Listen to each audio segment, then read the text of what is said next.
अस्सलाम वालेकुम दोस्तों, असीं हिन टाइम वञी रहिया आहियूं मुल्तान, दरवेशनि जे शहर, सूफ़ियुनि जे शहर। छाजे लाइ वञूं पिया? मुल्तान कल्चरल डे जी परचेजिंग करणु। हा, तयारी करणु वञूं पिया। सिंध मड़ जो जेको आहे न ॾींहुं आहे उहो सेलिब्रेट करण जे लाइ असांखे जेको आहे न ज़ोर शोर सां तयारियूं करणु वञूं पिया। ऐं स्पेशली मुल्तान मां असांखे अजरक ऐं उनखां पोइ ॿियो छा मिलंदो? टोपी, सिंधी टोपी वञण लाइ असां सां गॾु रहिजो। पानी रख लिया? गुड हो गया।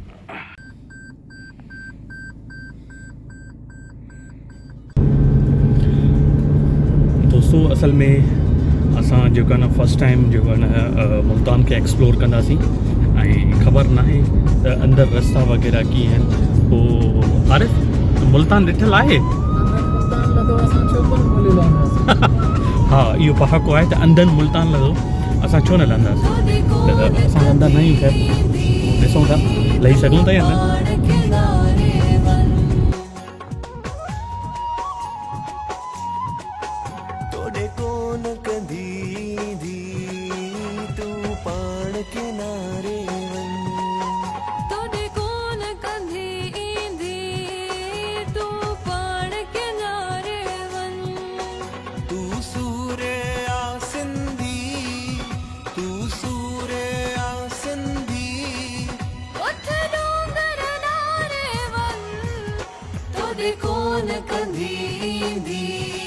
अॼु साईं आरिफ साहब जेको आहे न मेट्रो घुमंदो थो थिए, मुल्तान मेट्रो।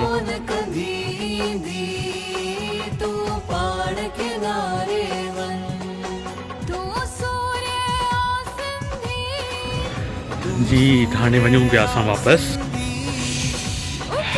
शॉपिंग मेट्रो मां जेकी शइ वठणी हुई असांखे अजरक ऐं टोपियूं न मिली। हाणे ॾिसूं पिया थियनि महाबूदीन ज़किया यूनिवर्सिटी।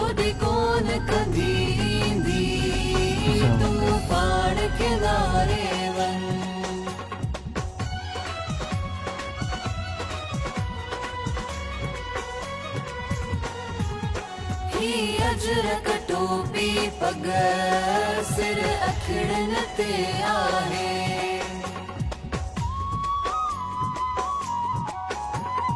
अजरक टोपी पग सिर अखड़न ते आहे। तहज़ीब सकाफ़त आशिक़ हिन में कोन आहे। करना लो तू रोशन, करना लो तू रोशन, कालाट तबारे वन तोड़े कोन कंदी तू पाड़ किनारे वन तोड़े कोन कंदी। ऐसे ही है। घंटाघर बहुत, हाँ ये घंटाघर है, पूरे मुल्तान में नजर आता था। ओह ज़बरदस्त, ये घंटाघर है ना। अच्छा, एक घंटाघर सखर में है। ये भी है घंटाघर लाहौर में भी है। हाँ, लाहौर में भी है।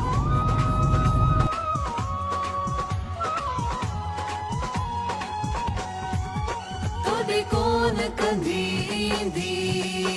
तू पाड़ किनारे वन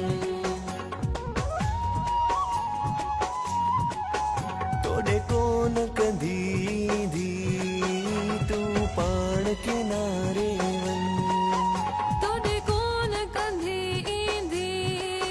तू पाड़ किनारे वन। जी तो दोस्तों तव्हांखे जेको आहे न मुल्तान जा शहर गलियूं हर चीज़ ॾेखारियोसीं ऐं उन खां बाद जेको आहे न जिते लंच कईसीं उहा बि ॾेखारीसीं। हाणे जेको आहे न असांजी आहे वापसी, तेसि ताईं असांखे ॾियो इजाज़त। इंशाअल्लाह वरी कंहिं मोड़ ते गॾु हूंदासीं। ऐं इन ई मैसेज सां गॾु त पंहिंजनि सां प्यारु कयो, पंहिंजे मुल्क सां प्यारु कयो। सिंध सलामत, साथ सलामत।